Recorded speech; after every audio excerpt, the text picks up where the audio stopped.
Hey, how's it going? It's Grant with the Garden of Eden. And as always, on our half-scaped episodes, we've got Chance Kramer. What's going on, guys? How you doing? Brian Covey. You gotta say something, man. What's up? And then, of course, the fourth member to our team. Oh, I'm the fourth one? Okay. Yeah. I mean, you're not currently there. You're our favorite. Best for last. Half the stream's favorite, probably. Everyone's favorite member of our team. Shelby K. Brown. You don't have to say my full name. You're like yelling at her. You wanna Shelby K. Brown, get off the table. say hi to everybody that's already jumped in? We have a special guest tonight, but we'll just chit chat for a minute before we bring them on up. So you want to dive in here? Yeah, I'm trying. You just keep talking. Hello, Sage, Lindsay. And then they're going to chill with Kat and hydrate. That's all I can see from this area. Hello, Crypt Keeper Aquatics, Snoop, and Benjamin Peters, who's apparently an alien. Then we got Dark River Aquatics. Hello, Jamie. And then we got Screaming Fly Productions, quietly lurking tonight. And then we got Dark River Aquatics. Hello. I think we are caught up almost. I think that's enough right now. So we got our special guest for the night. Some of you probably already know him. Most of you know him. And if you don't, you're in for a lovely treat.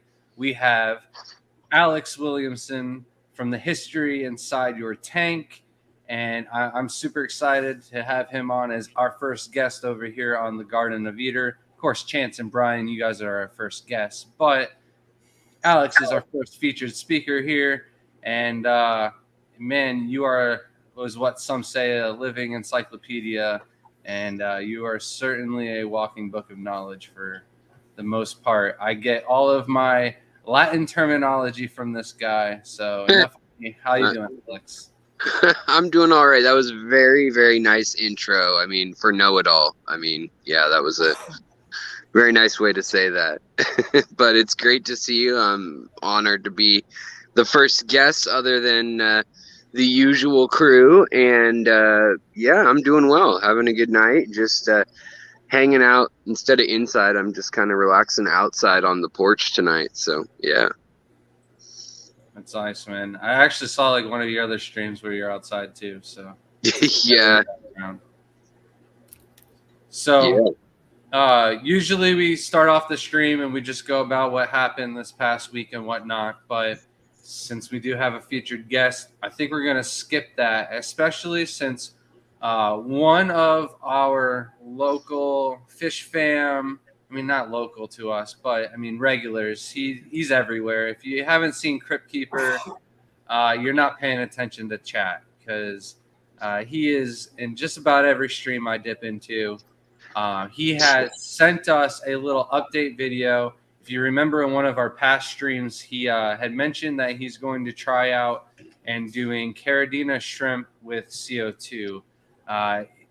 Chance went and said, hey, if that's your goal, then do it. Well, you challenged him, and he sent me a nice little surprise this morning, so let's go for it. Sweet. Hey. Oh. Brian, Chance, and everyone in chat.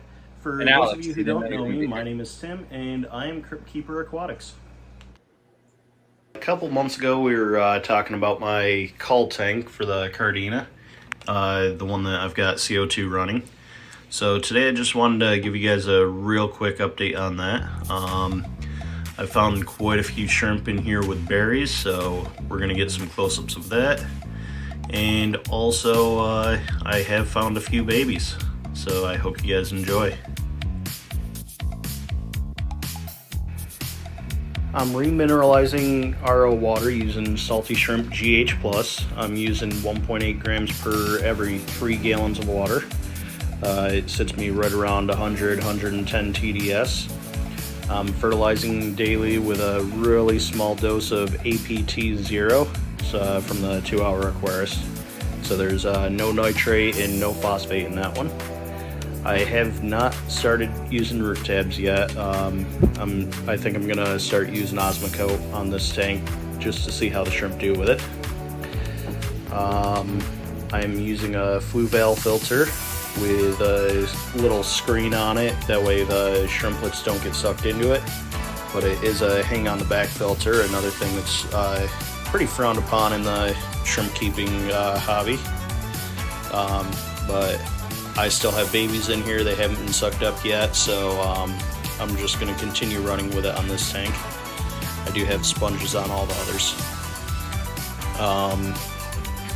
But yeah, so this tank's been stocked for about 3 months, and lots of buried shrimp and a few babies. Up here in the front, you're gonna see some Crypt Parva Mini.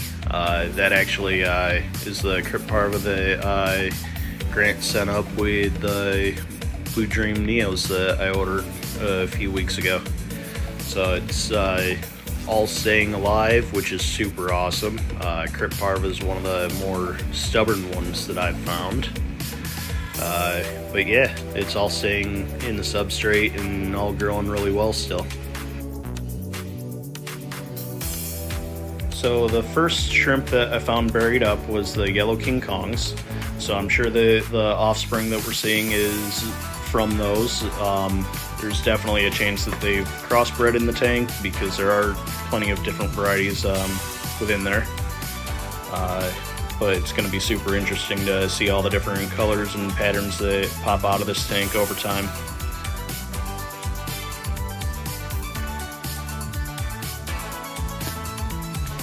Quick shout out for the Shrimp Envy Complete food. All the shrimp absolutely love it.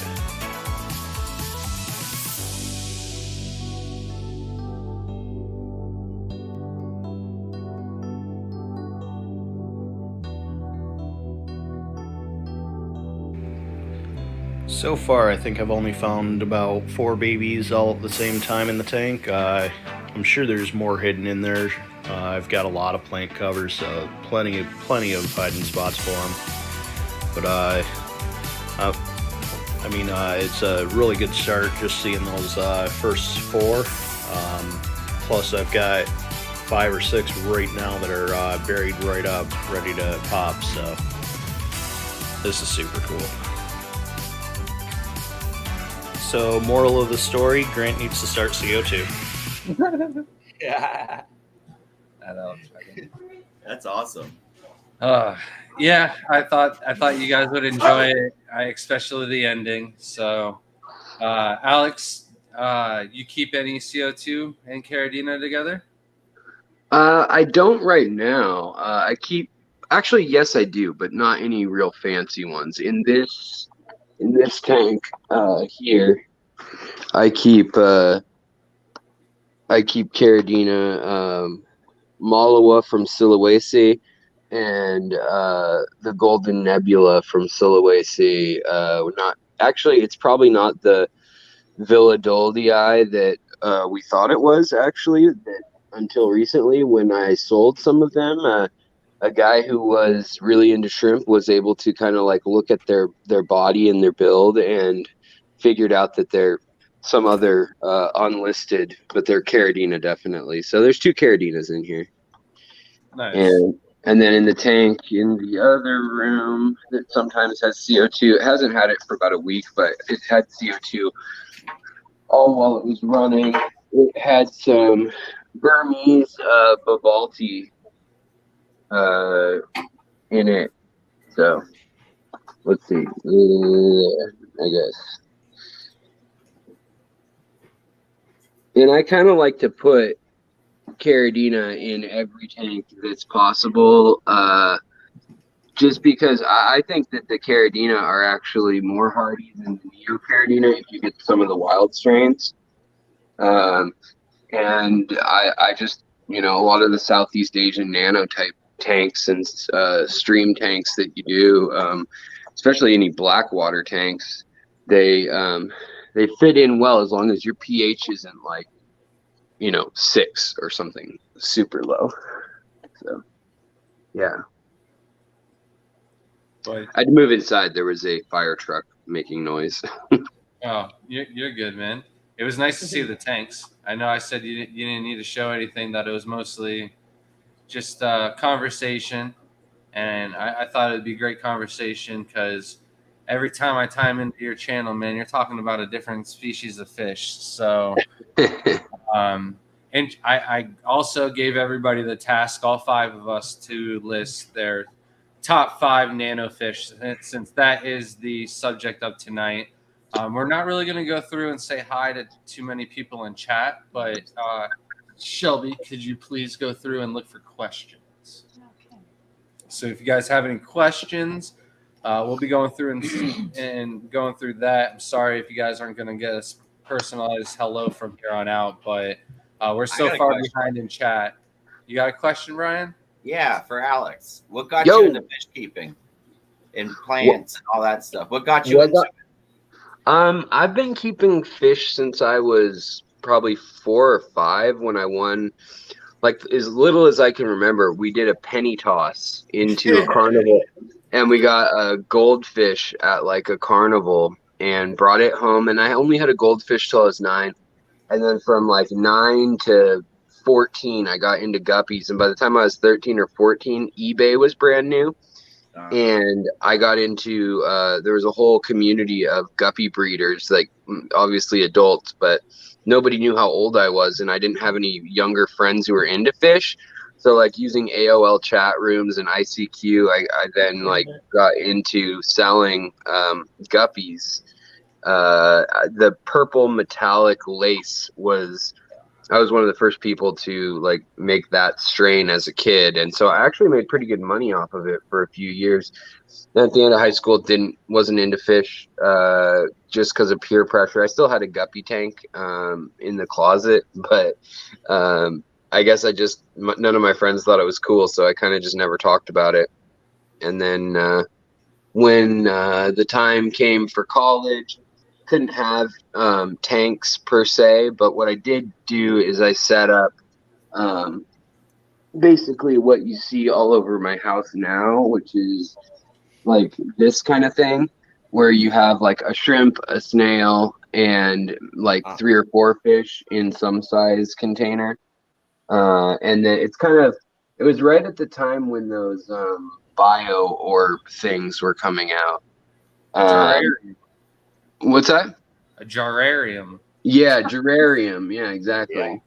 Yeah. And then beyond that, then I was always kind of interested, but not heavily into it. Not like fish room into it. But about 7 or 8 years ago now, I just decided like something about it.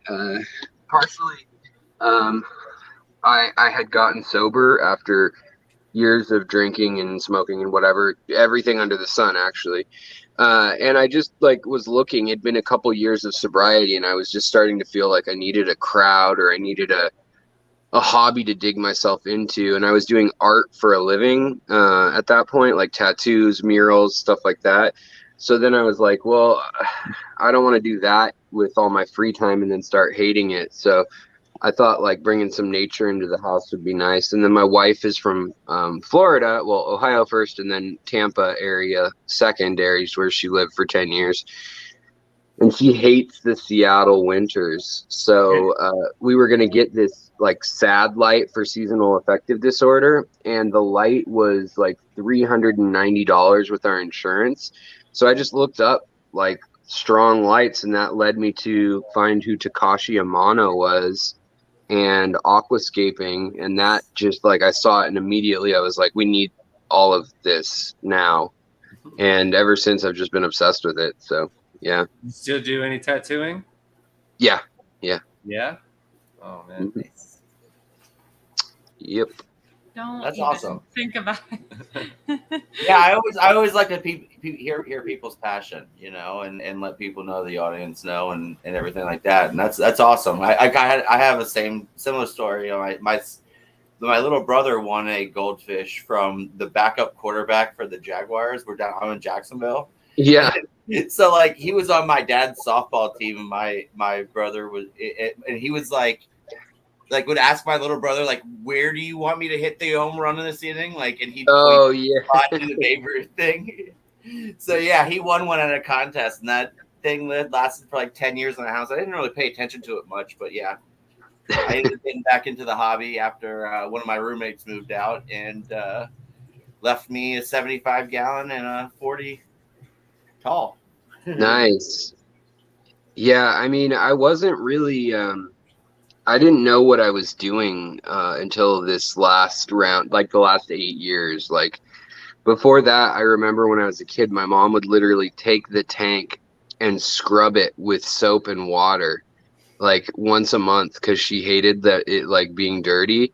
And she would like take a Brillo pad sponge and like, I mean, just clean it, plastic plants, the rainbow gravel, like, you know, whatever. They bought it for me, setting it up when I was a kid. And I was just like, looking back on it, she uncycled the tank every month.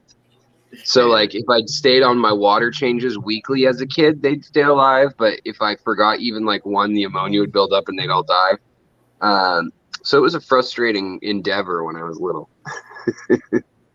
I thought you had to do that. You didn't have like computers back when I started. So like Right. no one taught me anything. So I thought I had to wash it all out. So I would take Dawn soap and go out into my garden. I would put all the rocks into a colander and I'd rinse it with Dawn soap, rinse the whole tank with Dawn soap.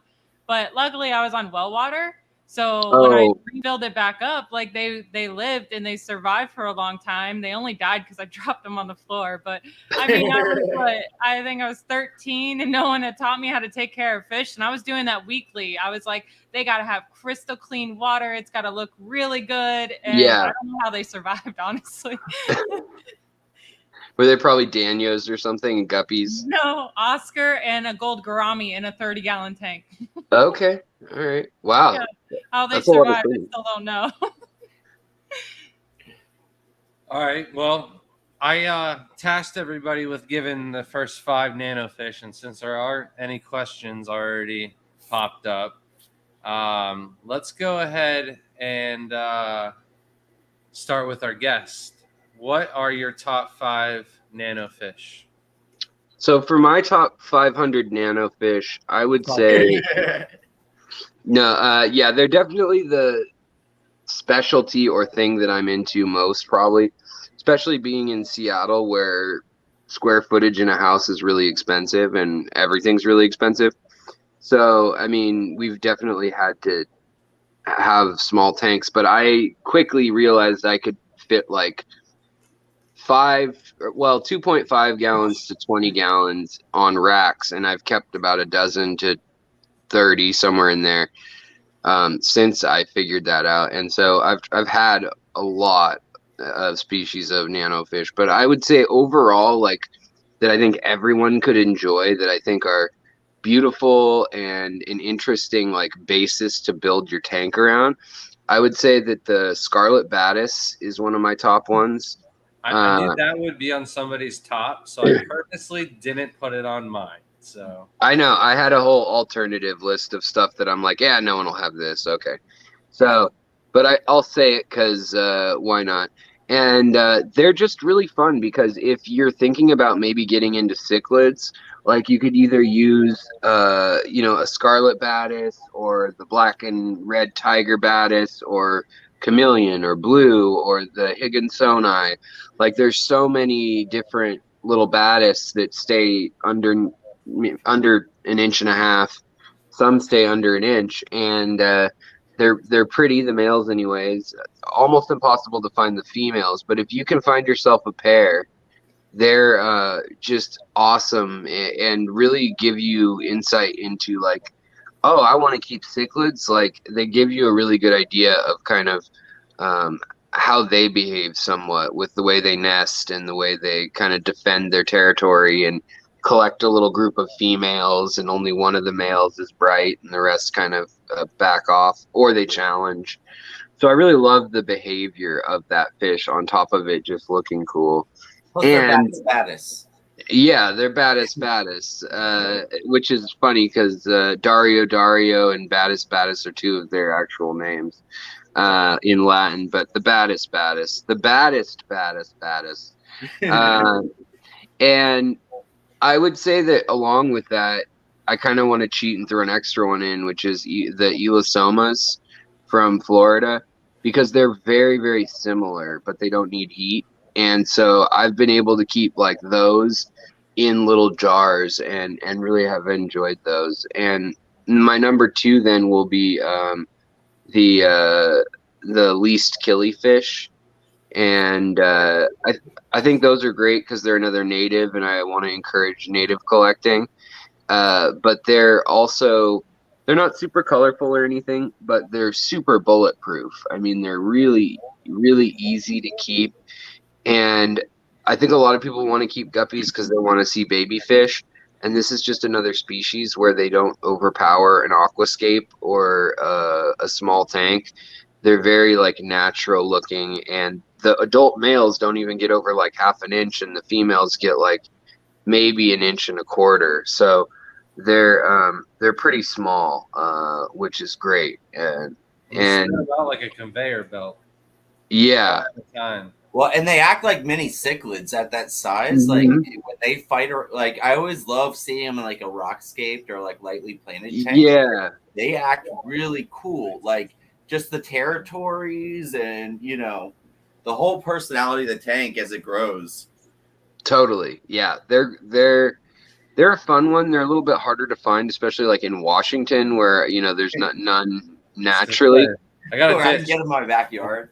I know. When I went down to Florida, literally, I took a net, and the first net I tried in the first ditch that I looked in, I got banded, or I guess spotted. So the Everglade eye, and then the I got Gambusia, the mini pygmy sunfish, the Elastoma Everglade eye. Could have been the Gilbert eye just as easily in most parts, and then also least killifish. I got 3 fish in the first net I tried in Florida. So yeah, but those ones are ones I really enjoy. And then for number 3, I would say that the Tin Winnie, it's called, or the Gold Ring Danio. They're probably the smallest narrow-bodied Danio, so not counting erythromicrons or celestial pearl Danios, where you kind of have those two are actually almost the same species. They can interbreed, and they're from the same basin that's very small off Lake Inle in Myanmar. But the Tin Winnie Danio, they don't really know where specifically it was caught originally, but it's found somewhere in the area between Myanmar and Thailand and Laos, and it's just a really beautiful little fish. It's got gold all on its body. It's got gold and silver with little black dots, and then it's got a silver belly, which is kind of unassuming, and then it's got a gold ring around its eye, and that's why they called it the Gold Ring Danio. But it only gets, I'd say, probably 1.5 inches at the very max for females, and about 1 inch for males. So it's really small. It looks very much like like a zebra danio or a leopard variety of the zebra danio, but much smaller, completely peaceful, and they don't jump a lot or anything like that. And they'll utilize the bottom, the top, and the middle water, so you see them moving around your tank a whole lot, which I think is cool. Because like the baddest, the Elasoma, they hang out pretty much on the bottom all the time and don't move a ton, and they're a little shy unless you have them in numbers and in a dim tank.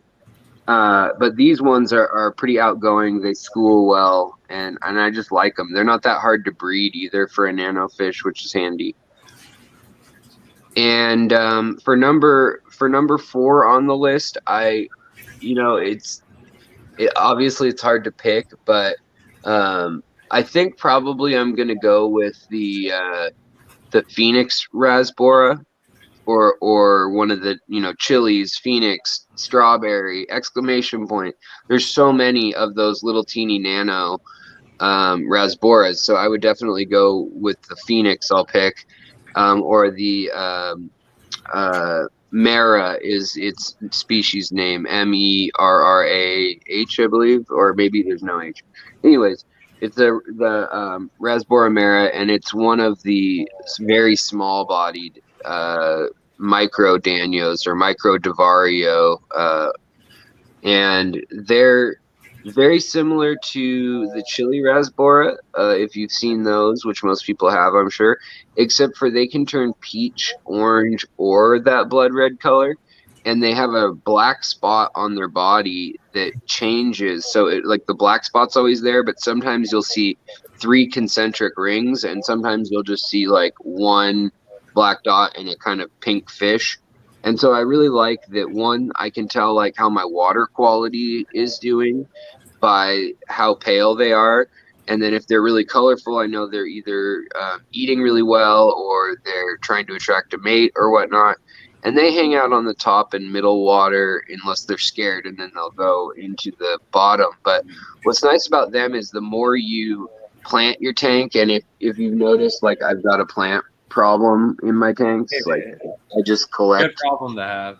Yeah, I just collect unusual plants if I can find them. But what's nice about them is that like you hide, if you've got a lot of plants, you put those in and you just leave a little clearing, and they'll come out into the clearing a lot. Whereas some fish don't want to come out even if you give them a clearing. These ones definitely will. So. And then number 5 on my list, the last one, if it were in order of how much I like them, would have to be the panda loach. And if you can't get your hands on a panda loach, I would say the rosy loach is also pretty similar in behavior. But the panda loach is one of my all-time favorite fish, period, not just nano fish or aquascaping fish or anything, but when they're young, they are perfectly black and white, black and white, black and white. And when they're full grown, they're only an inch long, an inch and a quarter, maybe, inch and a half. When they're spawning, they get like they kind of transform a little bit. But as they get to about 2 years old, usually, they'll start to get a chain link pattern. And there's 2 varieties of them. There's the river they live in, the only river in the world, in Yunnan province of southern China, which is just north of Myanmar. Pretty much all these fish are from that area that I've listed. But one of the rivers has black, what's called diorite stone, which is like that granite that has the big black dots in it, and white marble-looking, like quartz deposits. So the sand in that river is gray and peppery with like black rocks and white rocks and black, so there's like just black and white and gray in that river. Whereas the other fork of the river, like 40 or 50 miles south, which there's waterfalls that divide, just little ones, they have all sorts of trees and leaves hanging over the rivers and creeks on that system. So they'll turn a muted tan color when they get older, and that's where almost all of them in the hobby are coming from now. But every once in a while, you can find somebody with the northern fork type, and if you ever see them fully grown, and they still are pretty stark black and white, and they're not like buttercream or kind of off yellow and gray, then they came from the northern river, which is in a national park now.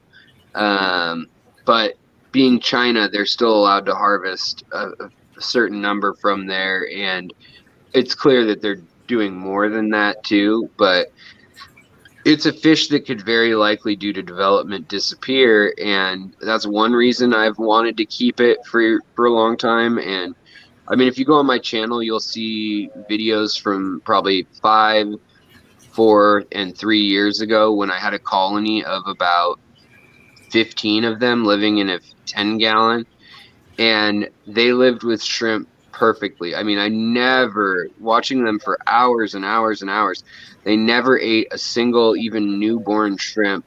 They just grazed on algae. They did eat little micro, like scud type stuff, but it had to be really teeny, like I could only see it under the microscope.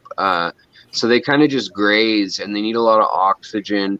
So you end up kind of building them a biotope tank usually, and they're just super cute fish in that they also cuddle up at night. So they all get together and they pile into a little like pile at night, and then like one or two of the males will take turns sitting on the outside of the pile and like watching guard. And if you get too close to the tank, he'll wake the other ones up, and they'll all kind of like pop their heads up.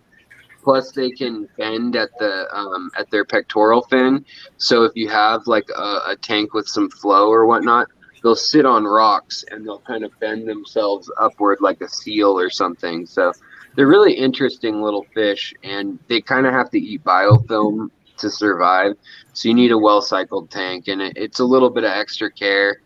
And until about 2 years ago, no one had bred them in captivity, and now a few of us have. But they're still not being mass bred in captivity that I know of. But they're my all-time favorite. So that's my list and a little bit about each of them. I can't believe they didn't make it to my list, and I didn't know that about the river split. How some of them don't turn black, because I got some brown or some of the brown type, and you're right. Like they didn't bother the shrimp or anything like that. They are one like if you have ever seen one of my talks, I do like on the tank mates for shrimp have panda loaches on them, but they didn't make it to my list. Yeah, really, I think autosynclus, just the common, and probably panda loaches, and maybe a few like maybe Corydora habrosus. Those are the only three that I think I could safely say like that I've never seen like knock the numbers even down a little bit.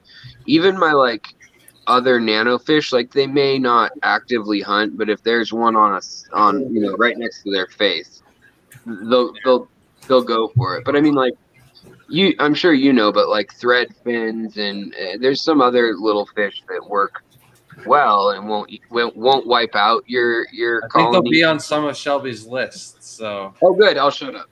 No, you're good, man. She's just dying to click this button here, and she doesn't want to make it cut short. So go for it, Shelby. Welcome to the membership, Danny Kin Aquatics. Ooh, now he's in your tank. Yep. Yeah. And then we had a question. Next, What's up, Tony? I got a question. Is anyone coming to the Triple Crown? I believe me and Shelby are the only ones going. I don't think anyone else here will be making it. But Chance, haven't heard from you in a long time, man. So the floor is yours. Let's hear your 5. I mean, are there any left? No. We all thought we were gonna get creative and just got our list knocked down. No, I mean, No, I got it. Honestly, I mean the Sundandanio Axelrodi or the nice neon blue Sundandanios. Those are my all-time favorite. I think they're great. I do a lot of dark backgrounds, and I use the aqua soil because I'm always growing like the more intense plants or whatever. So I like the way they school and they go well and contrast with the reds. I use a lot of reds when I escape, so they contrast well. They handle CO2 surprisingly well too, and they come from a very low pH area, so they do well because the pH in some of my gas tanks goes down to like 5.5, 5.2 sometimes, depending on how hard I'm kicking gas. So they do really well. Others, I have a list. I don't commit them to memory. I commit plants to memory, not fish. Checkerboard cichlids, so Discorus filamentus. Those guys are awesome. I like them a lot. Before I started doing like solely CO2 tanks, I had a few non-CO2 tanks. I kept those guys and had them breeding for like 2-3 years alongside Pistogramma algasizii in the same habitat. It was cool. It was like a weird 40 long. I have never seen the footprint of that tank ever again. I ended up breaking the tank on accident in a move, but they did really well together, just chilling. Sometimes the Agassiz eyes would eat some babies here and there, but there was enough of them. It was all right. There was no issues. And Alex, feel free to, if you got some tidbit information about any For of real, these, yeah, because I'm a plant dude, so chime in. The floor is unless it's technically discus yours or epistos. for the next 30 minutes. No, I'm just I'm replaying my experience with the same fish, and then also thinking that sucks he broke that 40 because that's a sweet tank. Yeah. Yeah, it was a weird. Yeah, it's such a unique footprint. It was really cool. It Hey, was, stick around. You might see Brian break a tank tonight. He hasn't. Yeah. That's what people tune in for.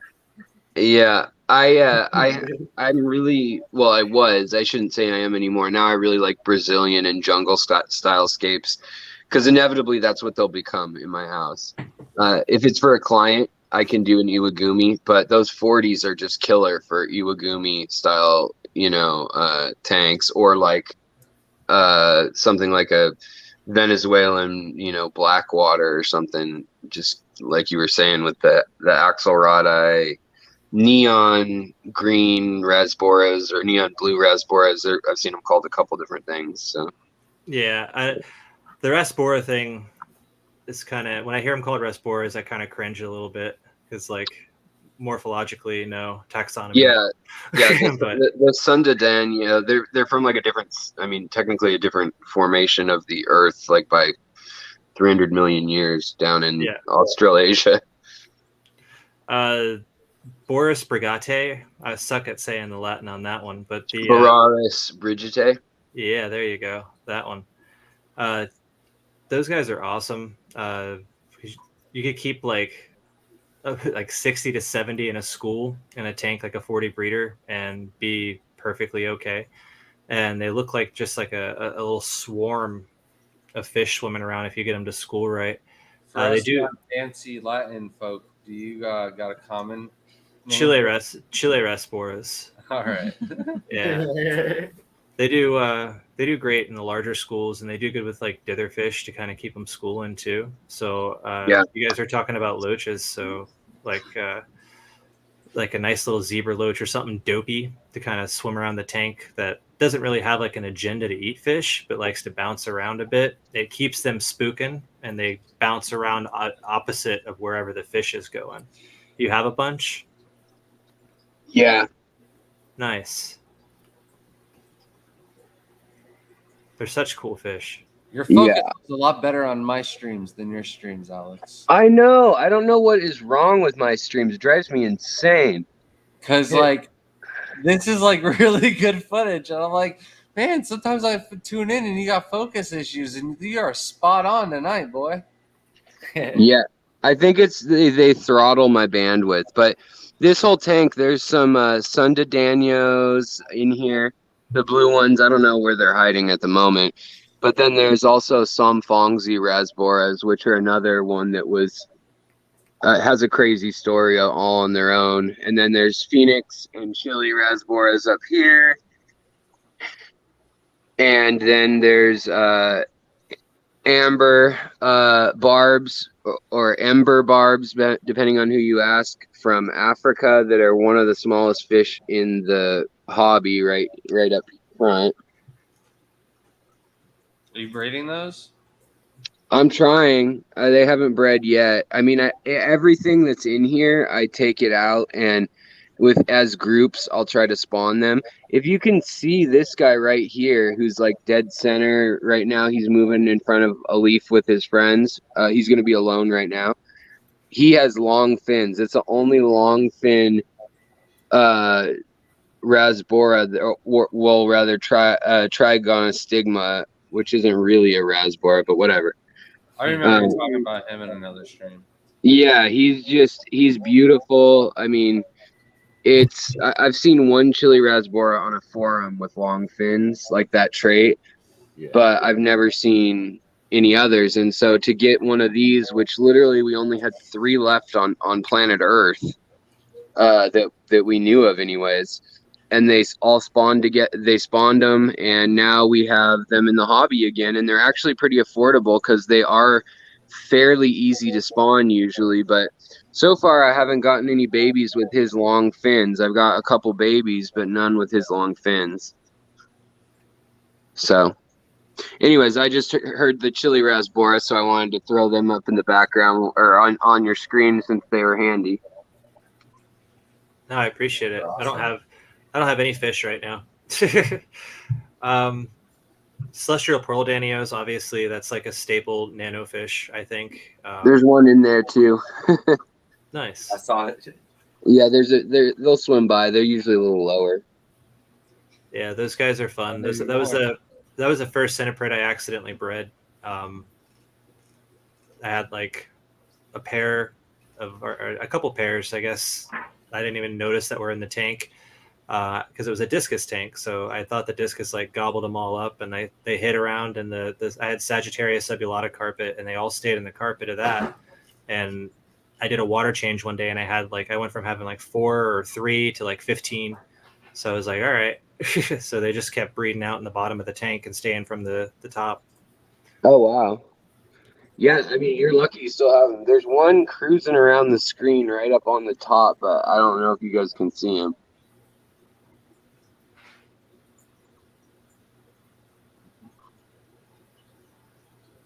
There he is. And he's gone. There he is. There's some erythromicrons in there, too. I've been trying to get them to hybridize just because they have a hybrid vigor when they reproduce. So they end up creating this fish that's like 1.5 inches long or 2 inches long that has the tail dot and the stripes of the erythromicron, but the fin coloration of the CPDs. They look neat. So, yeah. And I guess lastly would be the ember tetra. I think that's like a staple fish. Sorry, Shelby. It was on my list too. I gotta take a hit there. I use them a lot because they're cheap. They're like super dirt cheap. They breed really easily too. A nice little pop spawner. So you could buy like 15 of them and throw them in a tank with some Java moss and come back a few months later and have 40. Do you like the navy blue ones, or like which ones do you like the most? The ember tetra. I like the ember. Okay. Yeah, the blue ones. Yeah. red. All right. Yeah. Orange, fiery red. Yeah. I guess. Yeah. Has to be red. Poor quality if they're orange. Yeah. No, they're cool just because, again, they're so cheap. You can find them everywhere, and they reproduce like crazy. So you can, little investment and a lot of planning, you can do a giant school for a little bit of money rather than like buying a bunch of CPDs for like $7-8 a pop or whatever. You can go buy like a bunch of embers for $250 a pop and plan your scape out months in advance and wind up with like 60 of them. So yeah. Those are my fish. Nice. Good for it. Thank you, Ryan Stoned on Canadian Gaming for the super chat. Super sticker. I don't know the difference. And graphics. Another one. Dr. Anthony, thank you for the super sticker as And well. Alex, if you didn't know, Dr. Anthony has been roasting you in chat. Oh, of course he has. I think you'll do anything for a Dr. Pepper, I heard. So what kind of fish you sending my way for a Dr. Pepper? Yeah, whatever. Did not mean to hit that. I'm sorry. Hey, so what are you going to do today, graphic? She was jonesing for it earlier. Yeah, anything you want, I will send you through Dr. Pepper. Well, we will have a case of Dr. Pepper ready for you when you get here. Your angelfish want a Dr. Pepper. Yeah, dude, like they want to like play food. with you guys. Boop. I know. And for those that didn't know, Alex will actually be our speaker for Pasco's club meeting in September. So Nice. make sure the club has Dr. Peppers also. Yeah, I won't speak unless there's Dr. Pepper present. It doesn't matter what kind. Although I don't like diet, but anything other than diet, I'll drink. All right, Shelby, you're up. Take a crack at it. I'm sorry, I'm so confused by this comment real quick. All right. Anyways, Matt said that he gifted memberships, so I'm a little behind, but I don't see them. So I don't know. Oh, We'll have to figure that out. so you guys must have the ability now on your stream that somebody, instead of giving a super chat, they gave memberships. You don't get to pick who they go out to. They just go out to anybody who opts in and is on a PC or a laptop. Yeah, she's just not seeing it though on our end. So. I don't ever see, like, when people buy them for me, I don't see it either. Like, I just see someone became Somebody a member. else did it the other night though. I think Danikin bought 5 of them For me too. you? I mean, he bought 5 for me too, and it didn't tell me anything. It just said like Danikin has bought so and so a membership. We didn't even No, get he that. bought 5 of That's them weird. on somebody's stream. So, Huh. well, There's thank you, probably Matt. some. Thank you. And I wasn't gonna bring this up tonight, but since you donated 5, I watched your TikTok where you accidentally knocked in the laptop into the pool. I just saw that yesterday, so I was like, "Oh man, Matt, that was a rough day." And then somebody's like, "YouTube decided to remind me about it." Well, I just found out about it, so sorry that's happened. Hopefully you've moved on to a new laptop, or that was dry. I don't know. Or dried out and worked afterwards, but I doubt it. Bowl of rice. Okay. So as far as my 5, so Ember Tetra was actually just like part of it. I was going to put that because I thought Grant would say it before me. I messed the mic up. I'm so sorry. It's bothering me. Now, some of these I don't consider nano fish because I'm one of those people that even though it can go in a small tank, I'm one who wants to give them a 50-gallon tank for some reason. I feel like even if they're small, I want like a school of fish. So, but rummy nose tetras have always been one of my favorites. I just think they're really cool because they look like they're darting everywhere in the tank. So they've always caught my attention and my eye. I finally got some, but only have one now. But it is the sweetest little rummy nose tetra. And it thinks it's a rainbow fish, a dwarf neon rainbow fish. It swims with them and schools with them, so it's pretty cool. So did you know that there's actually 3 species of rummy nose tetras? No, I know there was ones that have instead of rummy nose, they have their tails red. But so there's 3 different kinds that have different names. There's the one Blairi, named after Heiko Blair. That's the main one in the hobby. But then beyond that, then there's also the Brilliant and the Platinum, which are like human-made ones. And then there's 2 wild ones. So some have like a checkerboard tail, some have a striped tail. They all have the rummy nose. And then some have, you can see each scale on their body if you look closely, whereas others are like shimmery flat. And it's just, I think it's just what part of the river they're from. And it's even debatable if they're their own species, because they do hybridize with the others. But the Brilliant ones are really cool if you get a chance to check those out ever, that are like platinum, and they just sparkle like crazy. But I just wanted to add one other thing since Grant said I could. And that is that they were studied with about 150, I think it was, of the fish that people suggested would be tight schooling fish for an aquarium in Hong Kong.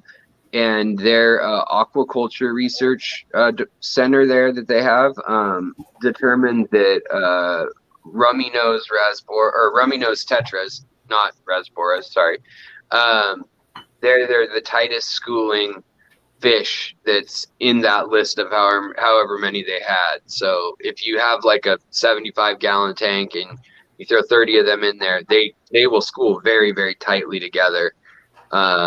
Like, I guess they had a computer track the average distance between the fish and like while filming it, and those and reed tetras were close, and then the cardinals and the neon blue and neon green were up there too.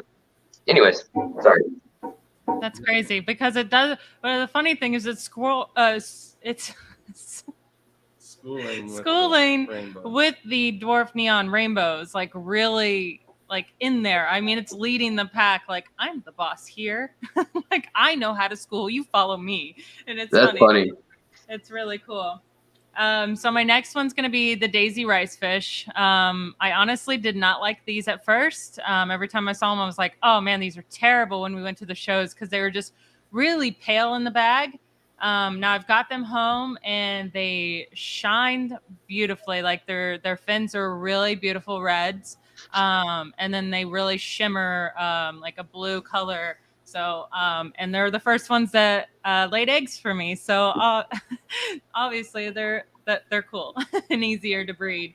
And my daughter loves them a lot. The blue ones are really cool too. So I like there's a lot of different rice fish, but I like Yeah, in the U.S., we don't have most of the species that are out there, but there's like a dozen that are common in Japan and China that we just don't see. We see the Indian, the daisies, the Javanese, and the Medaka, which is the Ortiz lattice, and those variants. But there's even more wild ones, and then on top of that, there's so many variants that are starting to come into the U.S. finally, but yeah, it's kind of crazy how many rice fish there are. Yeah, I like the Japanese blue rice fish too. I saw those, and you don't see those anywhere here. So yeah. And then now the next one, like I said, I don't have these in a small nano tank. I put them in a 20, but they would do fine in a 10. Is my I can't pronounce the Latin name of it, but the thread fin rainbows. Isn't it the Werneri Ixtiara? Yeah, That's where I was like, stop going because you're gonna hit her whole list because you're like thread fin rainbows. Yeah. I'm like, hold on. Yeah. So I recently have those in a shrimp tank. Now if I was to pair it off, they would be perfect in a 10-gallon tank. I have like 5 of them right now, but they have not ate any of the shrimp because their mouths are so small. Which I was telling him, I was like, there's no way they're going to eat it because their mouths are so small. They're not going to be able to. We'll see. Well, I'm feeding the shrimp saw for myself. These shrimp are ballsy. Just. Yeah. Right in front. And like, her argument was like, oh, they're always aimed up. These shrimp are swimming right above their heads and they're not even trying. And they're not even big ones. They're tiny ones too. So I'm just like, all right, you win. I've seen the like 1 to 2 week old like Neocaridino like that are pretty bright red even for the itty bitty teeny ones. I've seen those doing the thing where they're eating off the surface, like eating the biofilm off upside down on the water. I've seen those get nailed by those thread fins a few times, but not much. I mean, like out of 30 babies, you're probably going to lose like 5 at most or something if you had a group of those fish, So yeah, their stomachs are small, so maybe they would just eat one of them. So yeah. Now the next 2 are on my bucket list still. I have yet to get these, but they are something that I've been looking for. We did find some, but just haven't pulled the trigger. Is the Pseudomagillus luminatus, the blue-eyed rainbow fish. Well, not rainbow fish, they're Pseudomagills. So, and if you talk to Europeans, they'll yell at you and say they're not even Pseudomagills. They're a top minnow or something. I don't remember. But yeah, here's some. With the thread fin. Thread fins, yes. That looks like a beautiful, perfect tank. Yeah, and then there's then there's a Rhamnocentris ornatus in there too. And then a whole bunch of Stiphodon loaches from 3 different species and a bunch of cherry shrimp. Oh, nice. And then I'm sorry, what'd you say? Oh, nothing. I was just shaking out more cherry shrimp. So, and then my last one that I'm looking forward to the most is the banded panchax, which is the clown killies fish. Looking forward to getting one of those. They are very beautiful. I think we might Oh, be able to wait. get some of those for I think those are the annulatus. I think those ones are called annulatus. The clown killies fish? Yeah, like the Well, rocket. that's their... Because this is a Panchax killie, like literally, which I was going to be like, no way. Well, because I have a firemouth that's also a Panchax. But the Yeah, oh, okay. banded This is Panchax is supposed to be, and then Yeah, this is a fundulus, Panchax fundulus. Durgay is what that one's called, or a pink chin. But I think they're Annulus riverotus or something like that. Yeah. Is yeah, there there's like like 6 different, or if not more, Panchax. Oh yeah, there's hundreds. Yeah, There's like Achilles fish, 100. yeah. Yeah. But I think they're like in their kind of own group. If you're talking about the little rocket looking ones. Yes. Like the black and white with the orange tail. Yeah, I think they have the word annulatus or annulatus. Oh, sorry. I'm gonna interrupt one more time. ADD. But my gouramis built quite the nest here. I think they might have eggs in it. Nice. Yeah. Plus Paradise gouramis, if I'm correct. These ones are actually the thick lip gouramis from Lake Inlay. Everything in really here. knew you had the paradise ones. Do you have paradise ones? Yeah, they're outside right now. All right. But these are all fish minus this algae eater, and and this guy right here, this Nanochromis. Everything else in here is from Lake Inlay, the plants included. All right. So it's all 3 names. So it's clown killies, it's Epilatus, annulatus, or banded Panchax. Oh, okay.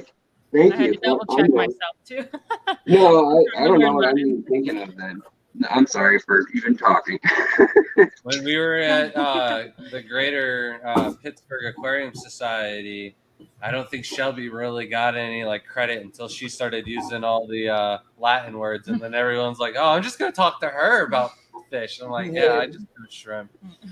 So before I go ahead and give my list, since some of my list is taking a hit, I have a backup, but I forgot to look up the name. I want to remind everybody that Chance, he's close to 1,000 subscribers over on his channel. And when he reaches 1,000 subs, we'll give out a $50 gift card to our site, tgoeshrimp.com. Whichever one of our streams is, going live after you hit 1,000. Or if we can make it happen during a live, that would be really cool too. But yeah, and then I'm gonna do the $50 in plants as well. So Me too. And I'm sure we got $150 worth of stuff there. I'll take $50 from people. There you go. So whoever's watching when we got that or whatever, but if you're not already subscribed to Chance Kramer, head over there and do that now, because my list is going to be boring compared to everybody else that's already gone. It's red cherries, blue dreams. I'm just kidding. Shelby's gonna told me kill I you. wasn't allowed to do an all shrimp list, and then I was like, it's not fish. "All right, fine." It's a bird of Oscar, goldfish, koi. No, I can't do those either. So I came up Red with tail a legit list. catfish. Pseudomagills did get taken. I guess I could go with a different pseudomagill or whatever you want to call them, but that Gilbert was, eye. what's that? Just pick the Gilbert eye. Yeah. Oh, those are so pretty. So whichever ones have the little tiny dangly extra fins, I like those ones. Or the ones that which ones have the alien antennas sticking up? Furcadas, maybe? Yeah, I think so. Those ones. Yeah, And then I got the Medaka rice fish. She picked the daisies. I had the Medakas from the get-go. And then I had the celestial pearl danios. I know that one was going to be taken by somebody else, but like it's just one of my all-time favorite like nano fish. Period. They just look so cool. I know. I want to get a tattoo of one on my arm, actually. They're like mini trout. Somebody Yeah, suggested they that look you just give like me. me a shrimp tattoo on a live. So if I can get a hold of a tattoo gun while you're here in Florida, we'll do it. Yeah. Well, I have a buddy who's a lawyer who I tattoo. Like I'm working on a back piece for him for like 5 years now, and he needs me to finish up some stuff on it when I come down there, like next time, which is going to be when I visit you. So I probably will pack my tattoo stuff actually. So yeah. About it. I got to give blood That'd be first cool. because I won't be able to give blood for a whole year, and I have a very rare blood type, and I should be giving blood as much as possible. So I'll probably get like that tattoo and then knock off another tattoo item, and then just go back to giving blood. Then Ember Tetra, that got taken off the list, and then my fifth, and I saved the best for last, is going to be the pipefish. I think those things are awesome, super colorful, especially the males, and little tiny itty bitty babies for the nano tank look really cool. So I figured that one would be some that nobody else would pick. So have you bred those or kept those? Or I haven't even kept them. They're on the bucket haven't list. either. Yeah, same here. There's like Mike Coleman, I believe. I'm sorry if I didn't get that right. I think he's the one breeding them online. There's so many Michaels. I don't know. I know. Chris's and Michael's, man. Yeah. And then Chance already went. I went. Shelby, Alex, Brian said he had a list of 10. I was like, no, man, you need to. I actually have some left over. Yeah, let him. Barely mentioned. Let's do this. Over. I did my homework this week. I haven't done that since ever. Ever. All right, so first one was Lee's Killifish. We already went over that one. My second, you guys know this one, the Serpe Tetras, the bright red. Especially if I'm using them for a competition tank, like schooling wise, I'll go and I'll put them outside in a pond for a couple weeks so they get that UV light. Oh, nice. Color up really cool for pictures and stuff. Have you tried actual cherry tetras? I haven't. No. They're even darker and they look body wise the exact same, but I bet you could get those to look insane down there. Yeah, that's always been one of my aquascaping tricks is like nice outside in a pond, and I'm we're in Florida, so totally we can all agree that they get that sunburn and it looks really cool. And they get all the omega-3s, 6s, and anthocyanins from the little eggs and bugs, which is so important. Yeah. Next I had dwarf corridoras. Huge fan of those. Dr. Cool. Anthony will be very happy to hear Corridoras is on the list because he retracted his super sticker when the Corridoras has they're in our tanks, but when they school with Histatus, they make them stressed out, so they're off my list. I'm sorry, Dr. Anthony. And it's pronounced Corridora, Dr. Anthony. Corridora, no S ever. So next one is I honestly I love them, pea puffers. If you got snail problems, you can not shrimp, but snail problems you can get rid of. When I have a bunch of nano tanks running, I'll switch them between tank and help with that. Then we went over the scarlet batis. Next one I had was a Apistogramma cockatoides. Apistos, they've always been one of my favorite, but like you can get those to breed in 10-gallon tank easily, and they're really cool. Nano cichlids. When they have all the babies around them, it's a really cool thing to see. Next is guppies. We kind of went over those earlier, but I think that those are really cool when you get some of those dragon skill strains and stuff like that. And then auto cinchlets. That's always an old classic, but I always love when they actually when their water quality is good and they start schooling with each other. The auto are always pretty cool to see. Hold on. Dr. Anthony said it right. He said Corridora. I said Corridora. I'm sorry. It's my fault. Yell at me, Alex. Dr. Anthony, please.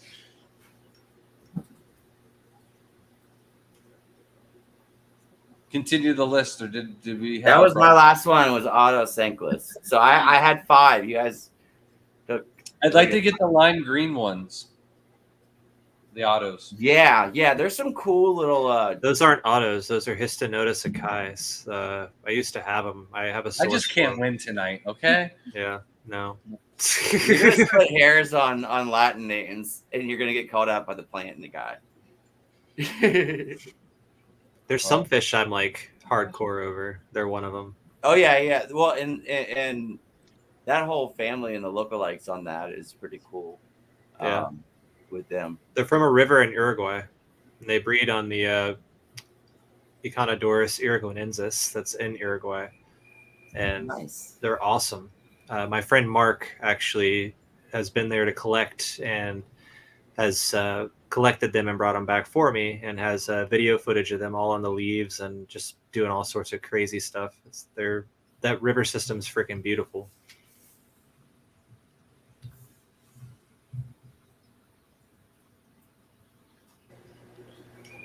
Sorry, Connor, I couldn't understand your question. Optimal parameters depends on the type of shrimp and everything like that. But if you go on our site, we do have parameters listed on the website. So, food for them, and it's in the description.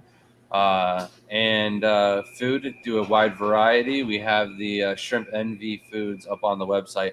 Also, I forgot because we didn't do a live stream on Monday. The shrimp of the week this week is blue bolts. I figured red, white, and blue. Blue and white, same shrimp. We got 2 of the 3 colors. Why not? They're $1 off. Undescribed. Hey, can you guys put Dark River Aquatics' little question up there about the Trifasciata Rio Guapes? It's probably down. When I find it, yes. All right. Is that what Dr. Anthony's talking? What's he talking about? Not described. Which species?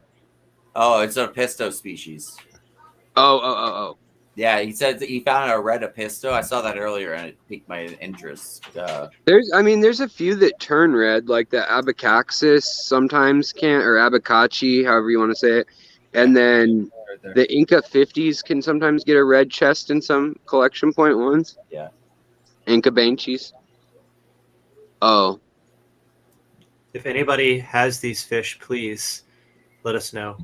And then the Rio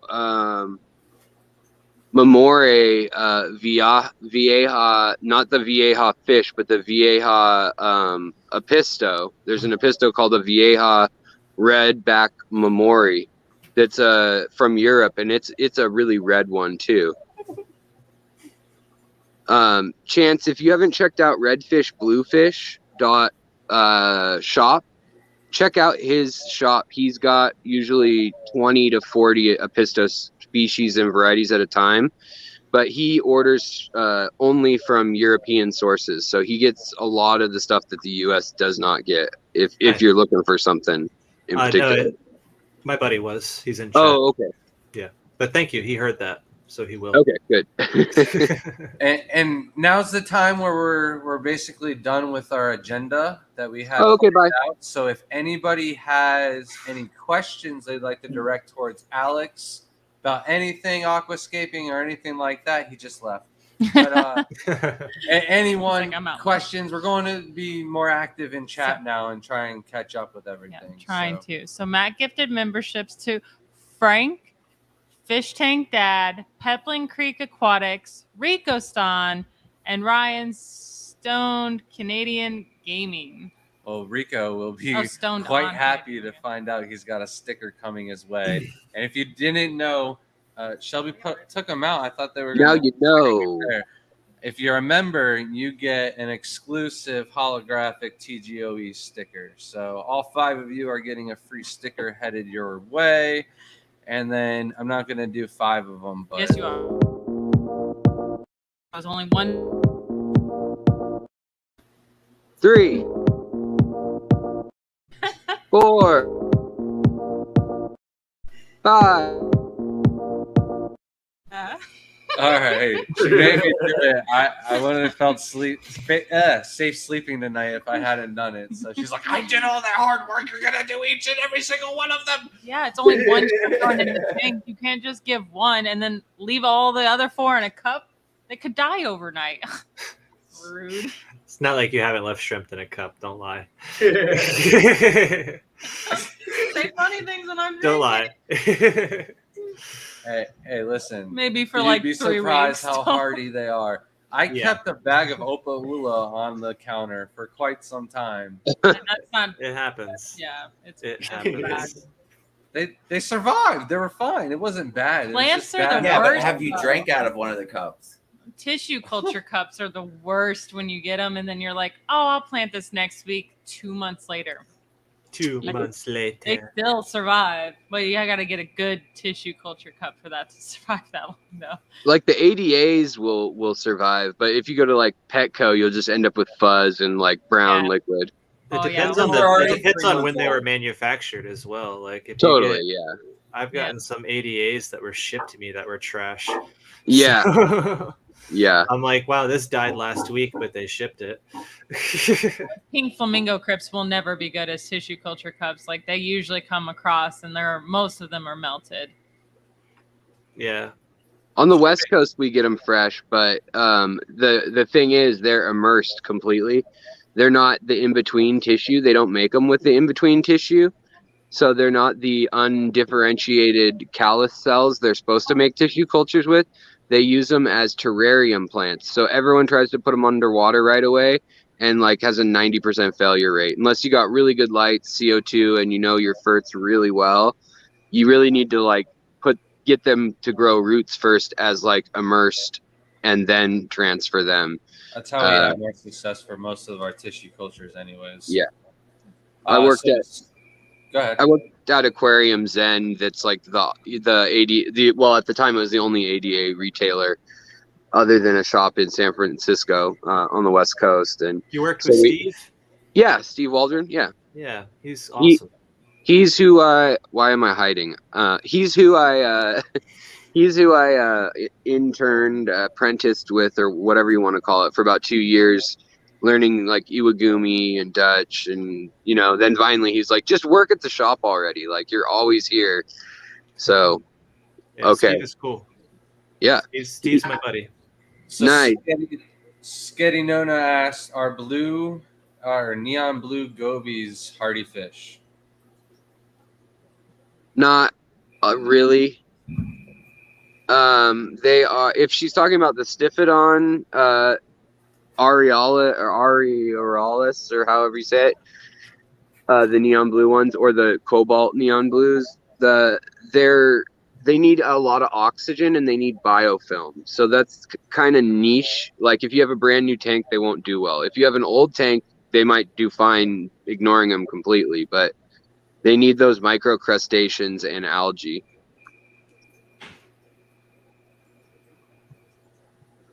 Alan.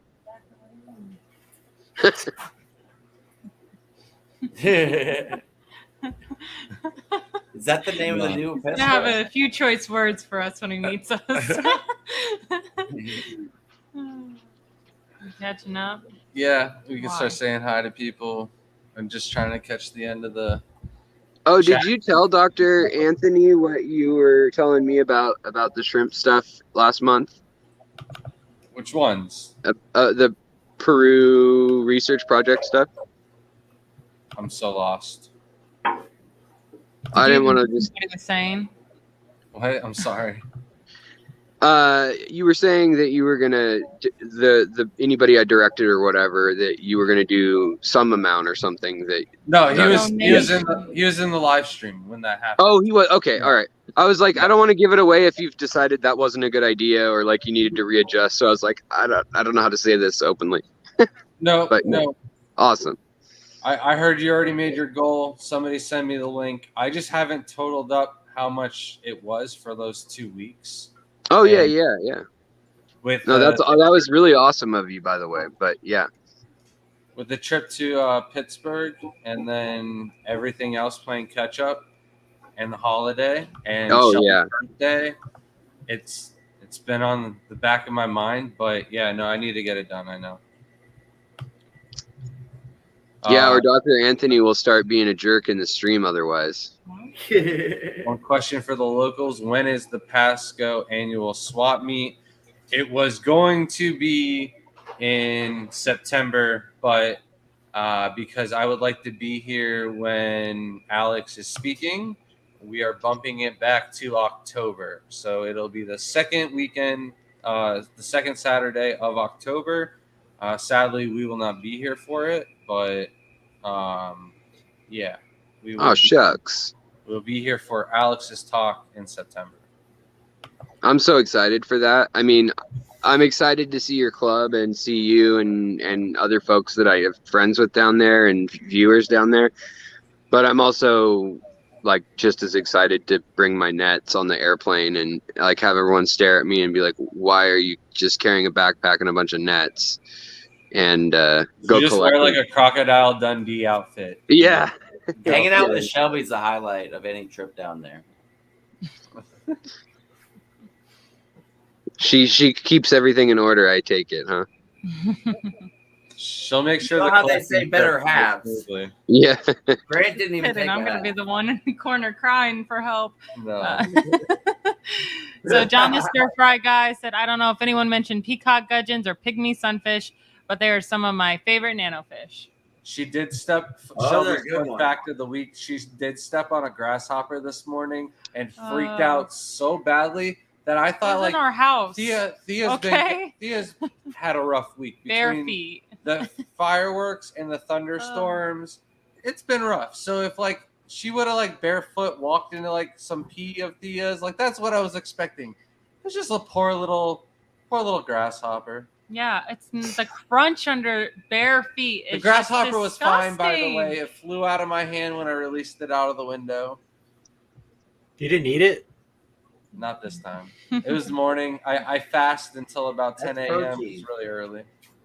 Did you put calcium on it so whoever gets it next will have a balanced diet? No, I could Shut up. have probably fed it to the Mm-mm. I mean, if you rip the, The legs fish. off. Oh, the fish. yeah.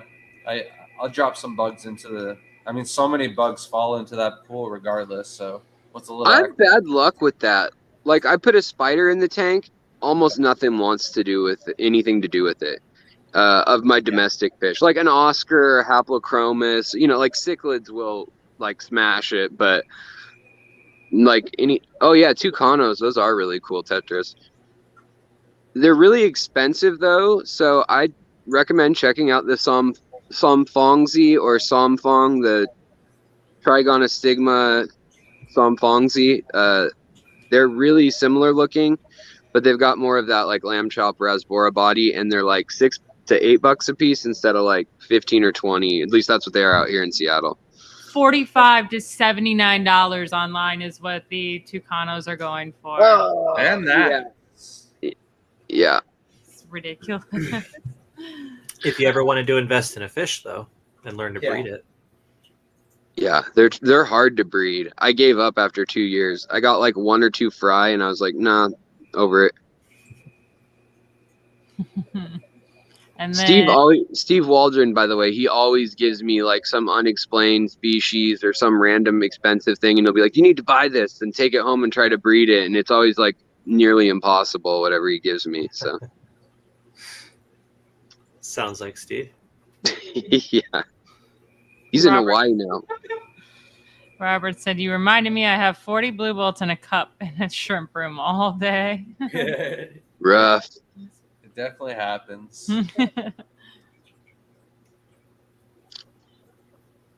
I've been watching that hardscape evolve as we've been sitting here. I'm just mesmerized. For weeks. Actually looks really good on the right-hand side. So that's our team mascot right there. That's half scaped. That's yeah. Living up in it. Chance also has a half scaped I do. going on behind him, but I have a he few of never them. likes to touch it. He's happy with it the way it looks. I'd like to see it planted. Are you guys doing dry start or terrarium start or wet start? Me or what I'm doing? Whatever is going in the comp. I mean, or actually, I should ask first: is it a competition where you have to build it ahead of time, or are you guys entering it as? You have to build it there. It's live. Oh, totally, okay, so got it, you got can it. do anything in free time, but the two of them, that's just for fun, or their own different competitions. Yeah, No, this is for next year. It was for something else, but nice. life happened. Yeah, the inlay tank that I showed with pictures and film of it from about 3 months ago were for the Biotope contest. Heiko Blair's one. Nice. The other one, I don't know if you guys noticed, but the aquascapes, like some of the best Biotope photos you could ever reference from the World Aquascape Biotope contest is like it's hosted on a Russian server. So like all 11 years of photos of like 100 entries a year all went goodbye.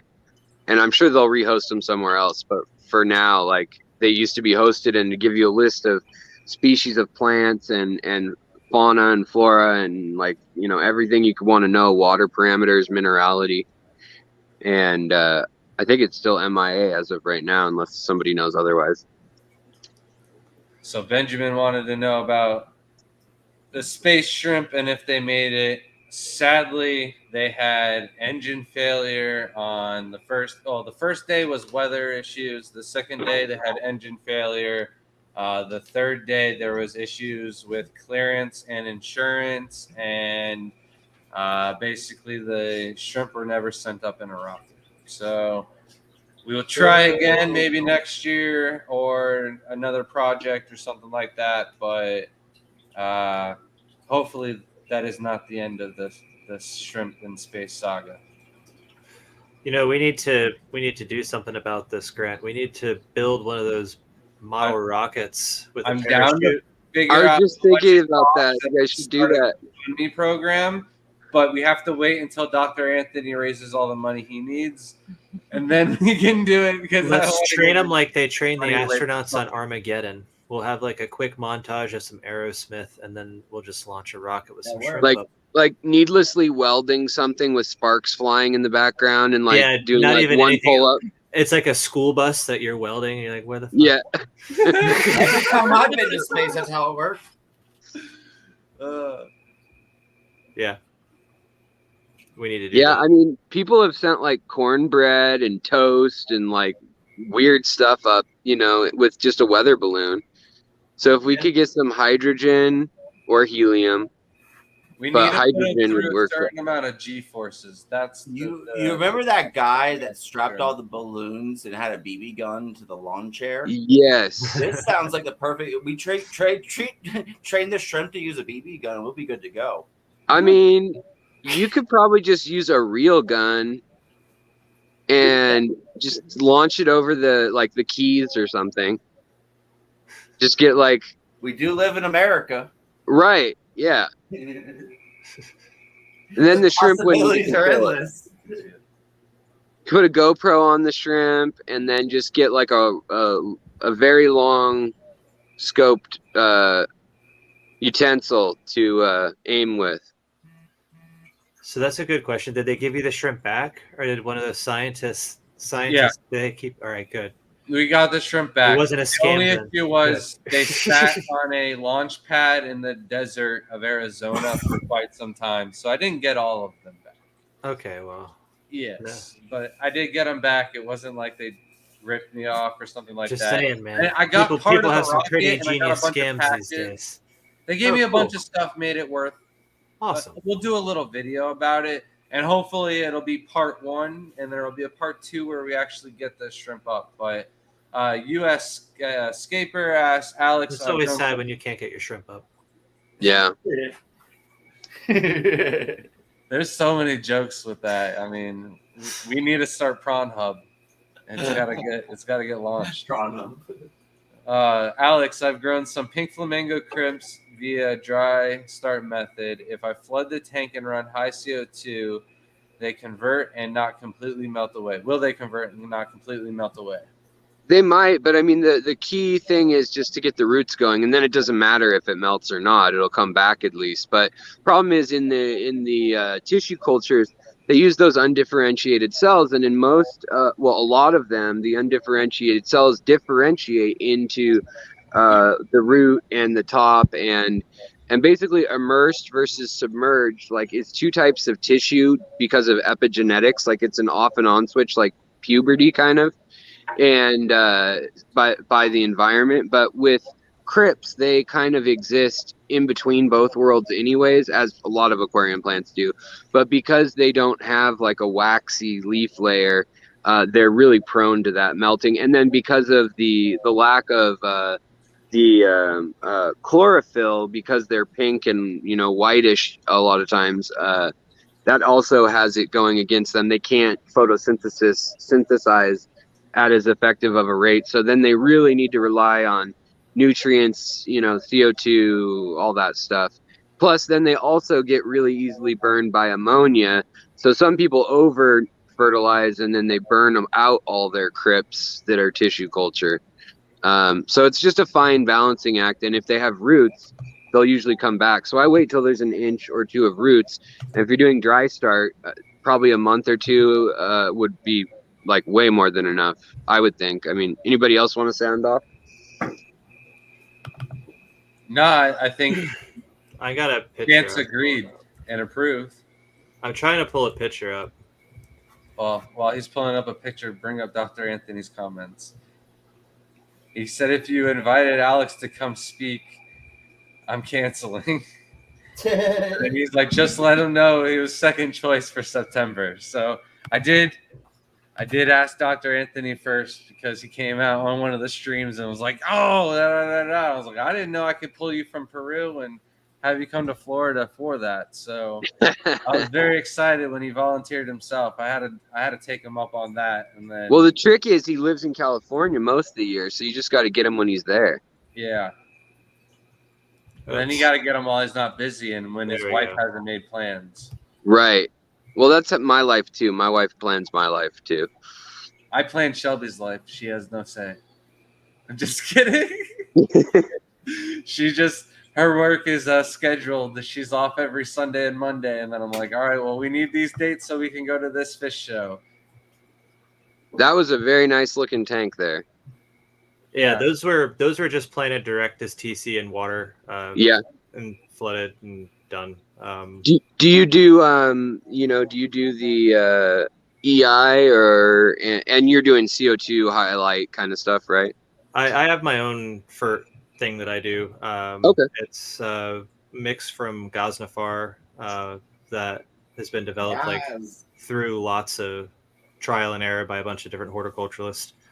Cool. I make my own sublayer of soil, and it takes like 3 or 4 months, and then I use aqua soil and I use Osmocote, but not like I don't freaking pack a gel capsule and cram it in there. I use one little ball at a time where I need it. That's pretty much it, and a lot of CO2, like 42 ppm. Oh wow! Okay, yeah. Fish are fine, but it's still high. I like fish and all, so I never crank it up too high or have the FERTs too crazy usually, but I know there's some amazing stuff you can do if you really want to take it like far out. Like some of the stuff Tom Barr has done just playing around over the years, I'm always like jaw dropped at, Yeah. Well, I mean, that's the thing with CO2, and you have the equilibrium. You can have whatever fish you want in there. Like all the fish I told you I bred were all bred in high CO2, like 40 to 42 ppm tanks. Even my discus, when I was keeping discus, there. Oh wow! Yeah. I had them breeding in like around. I think that one was only like 40 ppm, but the plant load, that's respiration. You're just Lieberg's law. The plants are going to kick out what they're taking in, so it doesn't matter. Yeah. Unless you turn the lights off and forget. Yeah, well, that's where discipline. But I failed there too a bunch. So. Chance, didn't you recommend the Danio that Jen popped I did. Up? Yeah, that's one of my favorites. Was it on your list too, Alex? No, I just mentioned that it was similar to the like that it's called a rasbora, but it's not actually in the same genus or even I don't even know if it's in the same like family or group. I don't know. No, they're very, very distant. Now those are Ye- freaking awesome. The Yeah. sawalas. Yeah, so when I was showing the lake inlay tank, they were in there. There's some in there. Those are the orange rummy nose tetra, the Saubois resplendens, yeah, or Saubois, however you want to say it. But yeah, Lake Inlay has 58 endemic fish species. It's incredible, and it's only like 12 feet deep, 30 miles long, and like 15 miles wide. But it's just every fish in there is stunning, other than the carp. But I guess they're all right too. Damn, dude, 20 Chicanos. That's like Wow. that's a mad hard flex, yo. Yeah, that is.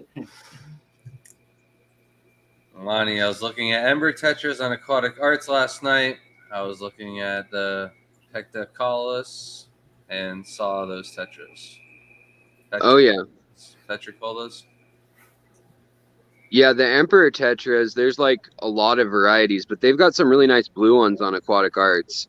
Do you work with them at all right now, Grant? No, currently Okay. not. They wanted so many numbers, and I Yeah. just don't want to sell that. I have a couple wholesale people that I work with. I actually forgot to message somebody back today. I feel really bad now. It was a busy day. But Yeah. no, I was looking forward to them using the whole new selling platform that they were talking about. But till that's ready, I don't know. Yeah. Well, I was just gonna say to Lonnie that I hope it's okay, but if you want a 15% discount, just use secret15 all in caps if you do end up buying something on Aquatic Arts, unless anybody else has got a code they want to use. But yeah, that'll get you a discount off anything. I already hit that. That was the next one.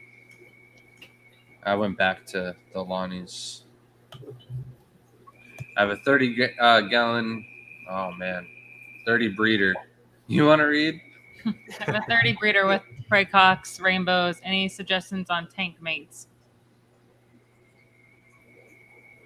I like keeping them with peacock gudgeons down low, because peacock gudgeons are feisty enough that they'll hold their own a bit, but the praycocks will stay in the middle to the top ground. Whatever you get, don't get little teeny stuff, because those praycocks, when they get full grown at 2.5 inches, and they're hungry, you got to get out of their way. They've got small mouths, but they kind of act like big rainbow fish, even though they're a smaller one.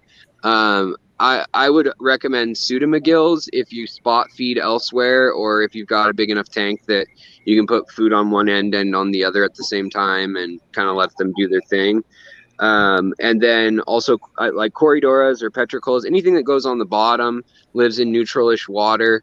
For me, I think the best thing is high O2 and lots of water changes will keep those fish looking really bright. The female's yellow and the male's red in the tails, and then their body like an iridescent blue. But to get that iridescent blue, they need the anthocyanins in their diet, which or carotenoids too. So you want to make sure you got like a color enhancing food with that. Thank you, Carla M, for the $5 super sticker. I gotta make like a little shrimp on a stripper pole that's like just having like making it rain ones onto the. So US Scraper said, thanks for all your help, guys. My tissue culture has been growing. Dry start method for 2 months. The plants are about 2 inches tall now. Sounds like it's doing good.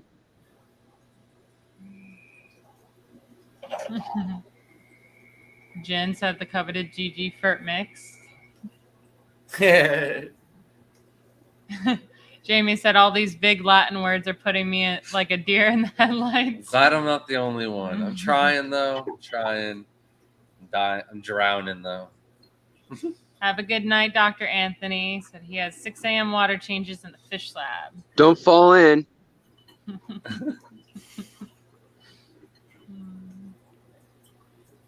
Jen says emperor tetras are puppies, sweet fish. Yeah, I've been catching dojo loaches that are invasive in our area, which, like, obviously that's surprising. Seattle is not known for anything surviving invasively, like that's that's tropical or exotic. But we have a bunch, and so I have like a tank of like 40 right now that I'm like, oh gosh, what am I gonna do with them? Because I already sold enough to the stores and stuff. But they're like little puppies, man. They come up and they're very inquisitive, and like they remember like when I come by, but when my wife walks into that room, they don't go crazy. Like, but they know I'm the one who feeds them, so they go nuts. Like, kind of interesting. Funny story about the dojo loaches. Down in Miami, there's this fish farm called My Family Fish Farm or whatever. It's this really big outdoor fish farm with vats. It's really, really cool scene. But they have like this little trough system or whatever, trying to draw it out, like a square trough that runs underneath all the other troughs. It's like a great drain system. You can stick your hand down in that grate because that's where the water's flowing back into the filter and everything. And you could probably catch like 7 or 8 dojo loaches just by grabbing in there, because the whole grate all the way down, it's like a 60-foot grate, is nothing but dojo loaches. They somehow got out and spawned like crazy in there. It's nuts. So one female dojo loach can have up to 18,000 eggs. That's why they eat them in Asia.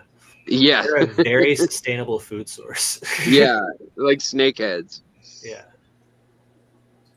I wish we could have Chana though. They're so pretty. The Awesome. There's so many cool species of them too that like that's why I don't like this like whitelist ban crap. Like, no, it's terrible. It's stupid because they're like even with plants like Hygrophila polysperma. Yeah, Hygrophila polysperma is a pain in the ass, but Hygrophila polysperma rosenberg is freaking beautiful and less invasive. But yeah, you can't. It's blanketed banned, so you can't have it. But I can have hornwort. Exactly.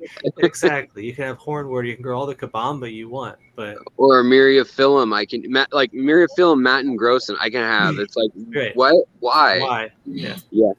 Pennywort goes on. For anyone that's local to Florida and you want to help prevent this whitelist thing from happening, visit change.org and help sign the petition so we can block it. Because basically what they're doing is they're implementing a law that anything non-native to Florida that can breed in Florida will be put on a blacklist. So you won't be the entire country.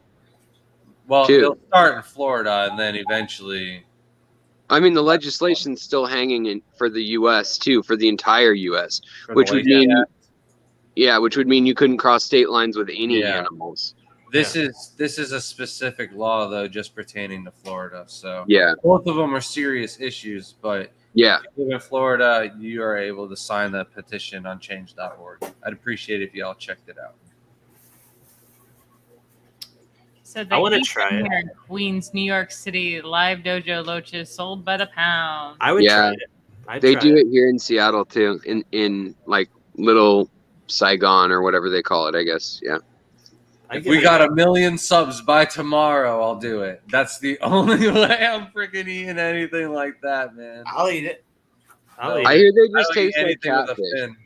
Probably like a crispy catfish. I've seen how they cook it. It looks actually. I mean, I like chicken teriyaki on a stick. You know what I mean? I mean, yeah, like alligator tail isn't bad, and that's way tougher, I'm sure, than like little tender dojo loaches on a skewer. See, you even threw tender in there. You know where I'm going. You're there with me. French fries. French fries. Brian's way out there.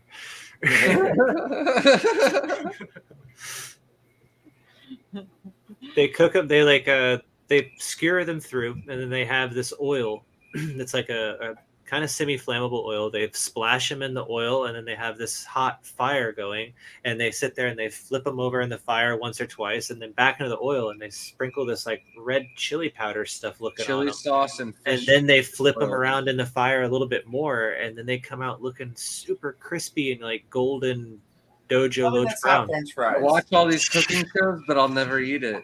I would destroy it. Oh man. I'm getting thinking about it. Somebody's asked me, has anybody ever tried, just for the sake of trying it, like neocaridina or caridina, or like no, like boiling like 100? I wanted to take a bowl and just dump in a little bit of soy sauce, and you know what I mean. Just give it a good spoonful, but You've No. never drank it out of a cup. no. There you go. There's a science Shelby's come project close. for you. Shelby's come very close to drinking shrimp, but no. See if they make the journey. See if they make what journey? I missed it. What happened? If you swallow them, see if they make the journey. Oh, You gotta- I swallowed they a don't make shrimp the journey. alive. So You gotta do very yellow dangerous, ones. by the way.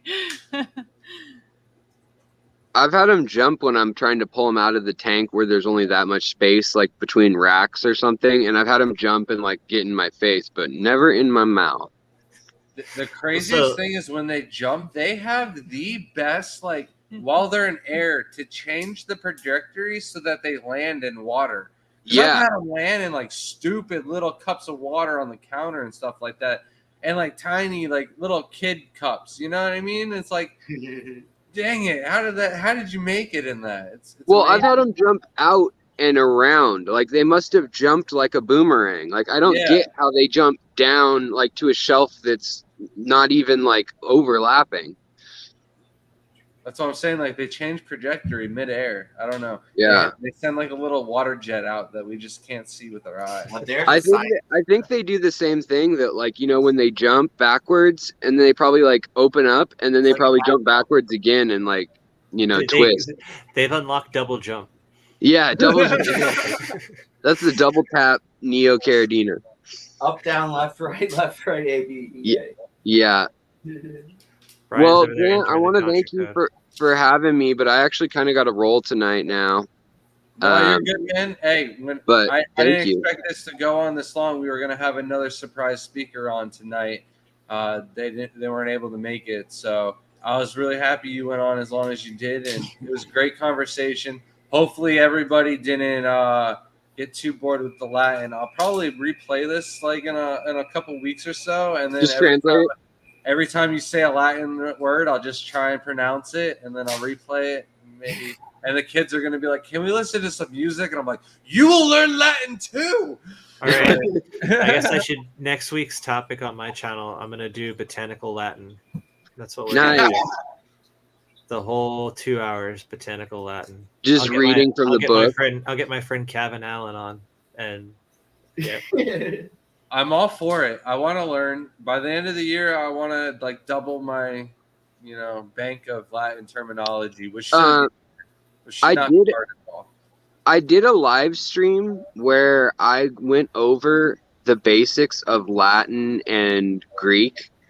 And like, no joke, once you read up about it a little bit and you realize that like arith is always going to mean red, or Reuben is always going to mean red, or macro or uni, or, you can learn the colors, the stripes, the shapes, variegated or not, like 3 leaves versus 2 versus 4 clusters.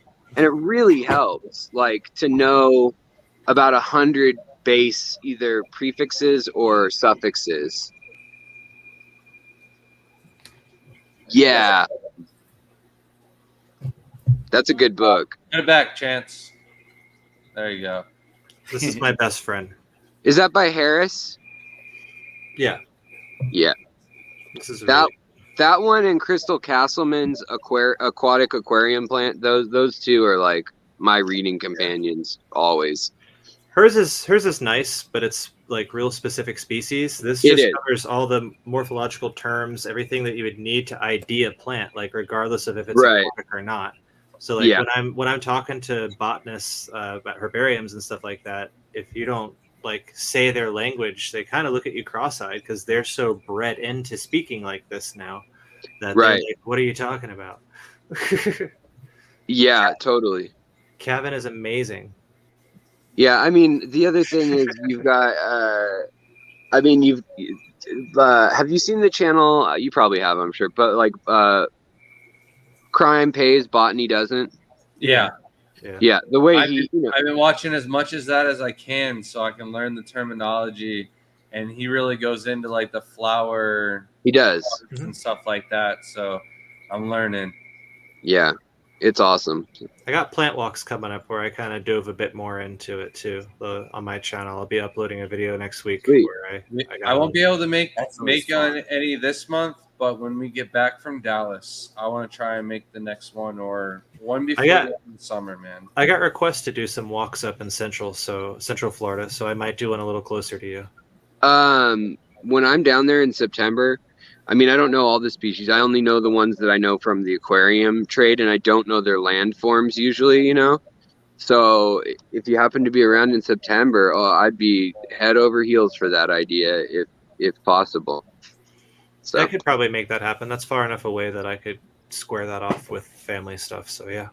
that'd be so cool. I mean, yeah, because I've been to like, you know, Ginny Springs and is it not Witchy Watchy, but You watching? yeah. Like, man, when you get away from the people and then like get a snorkel, some of the plants there are just Can't incredible. even swim in the Wiki Watchy anymore, man. They changed the laws. Oh, really? Yeah. But It needed to happen. Bring you to though. the Chaskawiska. You can jump out. You can swim in there. We can collect. We actually brought Kevin Kelly over there. Yeah. And I didn't even get to go to the bridge, that little area where I wanted to go, where we could have collected some pygmy sunfish. we couldn't find it. Yeah, and like that's a little bit my fault. It's been like I didn't go since COVID and everything like that. So it's one of those things where before you come, me and Shelby will drive out there. I'll figure out where everything is so we can take you to Three Bridges and Buford Spring. But we did make it up into Eagle's Nest, and we found a couple bogs with some real nice plants. So we'll also Cool. bring you back to that little area too. So, and that's just 15 minutes away from my house. Oh, that's rad. I mean, September will be real nice weather. last time I was here, I went into the Ocala National Forest and like Silver Springs and like just went any creek or marsh, you know, that I could find, was looking all over for it. Found some Rotala, Florida, the Ramosior. It died like that night at the hotel, even in a nice bag. So I don't know if I'll ever get that stuff back, but Well, I'm down to pick you up wherever you're at and drive you around, and you go, hey, I want to stop at that ditch. I'm all for it because dude, we're constantly driving. So if I can make it like, hey, man, we got a couple hours to stop at some ditches, you know. sounds amazing. I'm excited. those On that things. note, thank Yeah. you very much. And it was good to see you, Shelby. Good to meet you guys officially. And have an awesome night. Everyone in chat, too. Thank you. And thanks, Grant. You got to come on my channel again because we got to discuss or hear whatever. Try to sort out some of the Latin names of some of the domestic strains that you're crossing. We got to sort all that out. I'm all for it, man. Sounds like a great time to me. All right. Take it easy, man. Take care, Later. guys. Bye. See ya, All man. right, thanks. All right, then Shelby's been jonesing to click on this. Thank Do you it. so You do my much dance again, again. Carla, for the super sticker.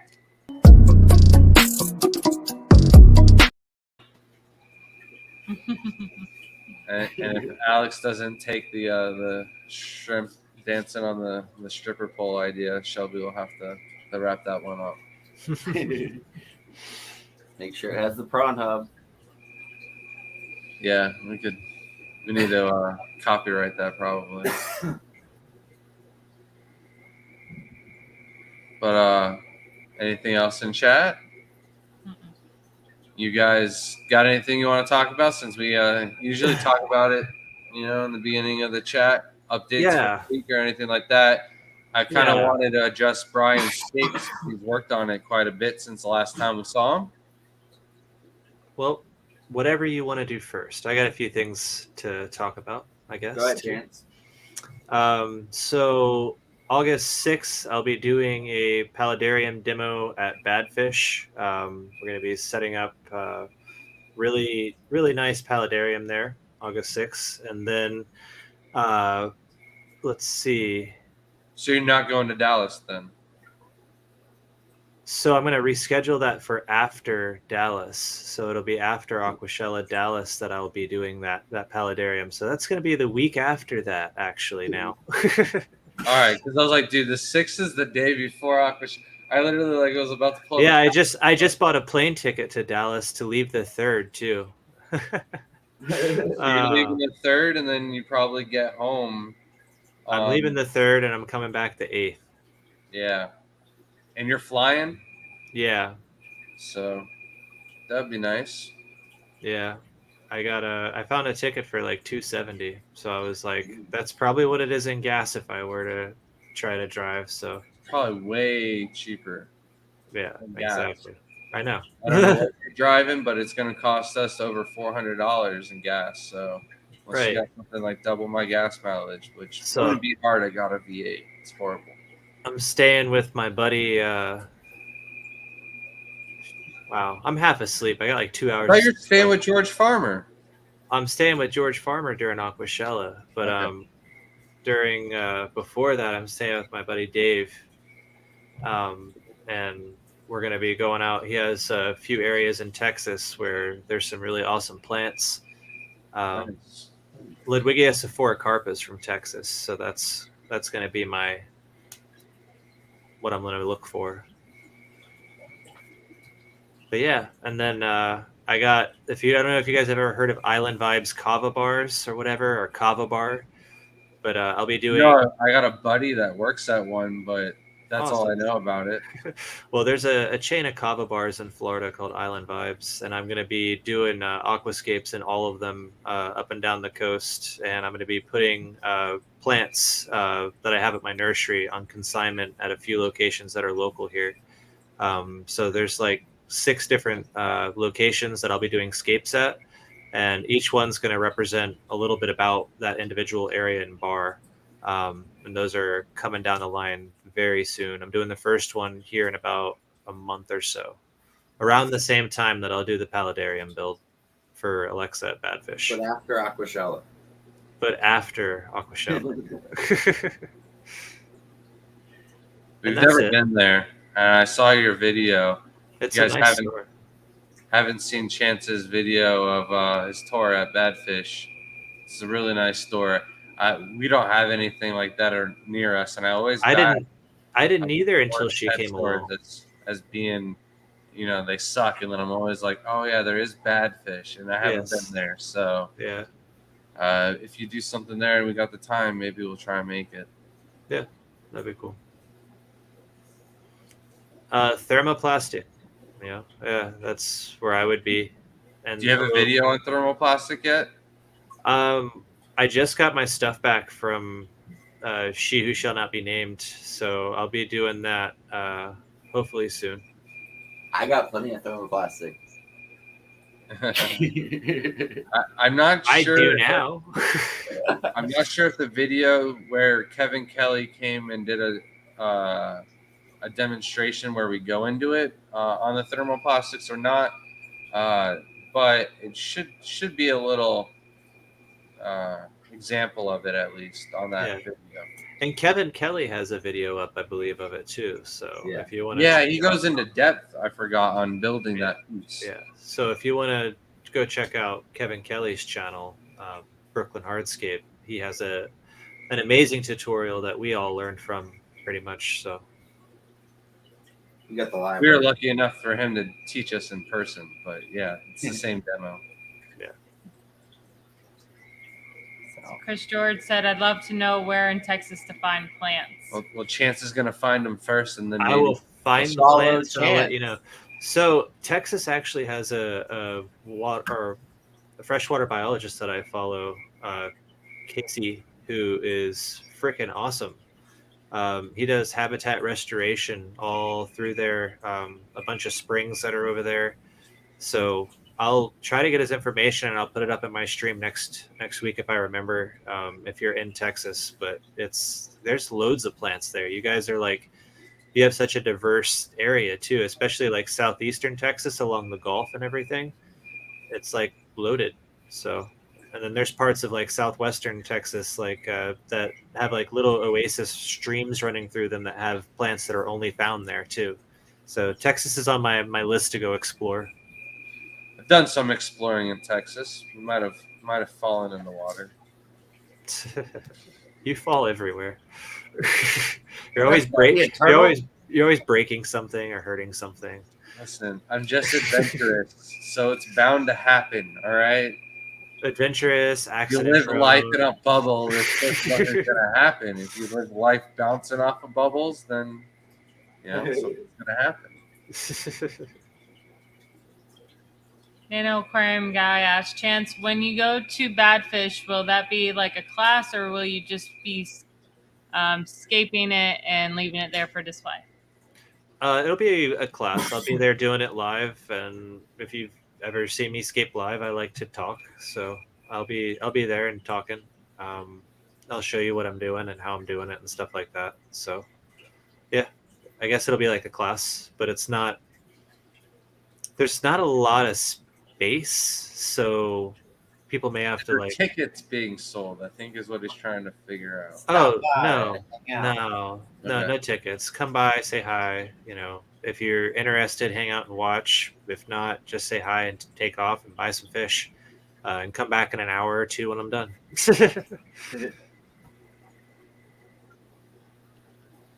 Are bees fish? The fish of the sky. That depends on who you ask. Actually, I think there was just this huge debate about them being reclassed, though. As I remember reading that. Why is that relevant in my head right now? Brandon, Cockroaches can live underwater for 40 minutes. Yes, that's right. Brandon, yeah, Callie just had some weird ass law where they have them conserved now as fish. That's what it is. It's so stupid. It's the weirdest thing. I think because they were too lazy to try to make a way to conserve an insect, so they were like, let's just reclass them as fish. Done. What's a bee? It's a bee fish. John get said, I stung wonder by if there's that fish. anywhere in Michigan they can harvest. I'm sure, man. Michigan has lakes all over the place. So you gotta. What I try to tell people is think out. Yeah, exactly. Think outside the box. Don't look for your stem plants or whatever. Sagittaria are everywhere. Balancinarias everywhere. Isoedes are everywhere. Isoedes are found in Alaska. I have some isoedes from lakes in Alaska. So you just gotta look. You gotta go in there and see stuff, and go in there with an open mind. Don't expect to find super colorful Ludwigias or Rotalas or whatever. Your area is special. You gotta find the beauty in what is there too. That's what Amano did. The island that Amano grew up on or whatever. That's what he had as inspiration. That's why his tanks look like the island he grew up on. So it's important to remember that. That's how aquascaping stays diverse. That's how the hobby stays diverse. If we all try to make the nice rounded stone iwagamis, the world of aquascaping is going to be gray with hair grass. So take a look at your local area. It's probably beautiful if you go at it with an open mind. I always found cool plants because of the fertilizers at golf courses. You can find them in the streams there if you spend a lot of time in the woods. You know what I've been freaking noticing though is the algae About issues are ridiculous on Yeah, golf. well, I mean that's a golf course. That's common sense, but Yeah, man, I had an alligator once at a golf course get out of the water, and he was the same color as the little chat box down there. It was radioactive algae all over this gator, and it made him look like a big old radioactive gator. I was like, ah. So Zen Ginger said, had to bail for a bit. Did y'all ever answer my question about the crip I got from Chance and Moisture? I did not. I didn't see it. I think we spoke about it in chat. She's got to still be here. She can ask it again. Okay. Rather than you looking in chat. We'll be here forever, and we've got 2 minutes left. So Zen, you have the floor if you're still here. If not, I spoke with her about it in PM too. It needs more humidity. You gotta. I was gonna say, can any of the crips live outside of the water? Do they all need to have the extra humidity? And the answer is yes, right? Yeah, they need humidity. So Callie has some weird conservation law that labels the bees as fish. But not cockroaches. It'll always. So she posted her question down there. It'll always need humidity.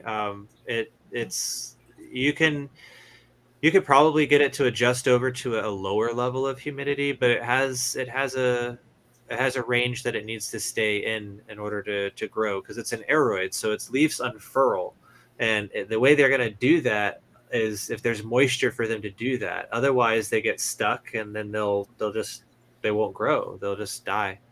But they won't like completely die. They'll die down to their rhizome, their little subterraneous rhizome, and you can bring it back if you water it heavily and then put a dome on it. But no, it's not. It's not really a plant that's meant to be like showcased as a house plant or anything like that. Maybe in a terrarium or a gerarium or like a closed like. I have a wabikusa with the same crypt that I gave you. I just keep a bell clock over it, and when I'm doing videos of it or taking pictures, I take it off. Or if somebody wants to see it, I take it off. But that's just the habitat you have to create for the plant. I have a couple of fruit bins that I want to use. Like how Publix has the little like watermelon bins and stuff like that. I'm gonna put some plants in there and see how it goes. Do it. I mean, I know how it's gonna mad go. buckets. I got a bunch. I actually got a flower from my stargrass. Nice. Awesome. All right. Well, I need to take off. Yeah, I need to go to bed. I just wanted to bring up Jamie's real quick. 10 days, and it's heat sensitive. It's Florida. I hope it's in a nice AC vehicle, but not if it's USPS. You're lucky it's in an open air trailer. Yours is not heat sensitive, so it should be a-okay when it gets to you. And then last question of the night. You gonna read it? You're good. All right, I have a question. So, some active substrate claim to buffer water to 6.5 pH. Is the result of using it with RO water, or should I mineralize with Equilibrium or something? As long as you mineralize it with GH only minerals and not KH, it'll buffer the water as low as possible. I'm not sure what substrate you're using exactly, but Stratum and the Seachem, there are two of them that have issues buffering and using the Equilibrium. So maybe it is the That's Seachem substrate you're going to be using. So it has to be RO water with just GH only minerals to give it its best shot. All right. And that being said, see you guys Monday night, 9 a.m. Eastern time. It'll just be me and Shelby, but then Chance, it's his turn next week, Wednesday, 10 p.m. over at Chance Kramer. Make sure you sub and go over there. Please go subscribe. I'm so close. We're that close to a giveaway. So, Yep. see you guys. Good night, guys. All right.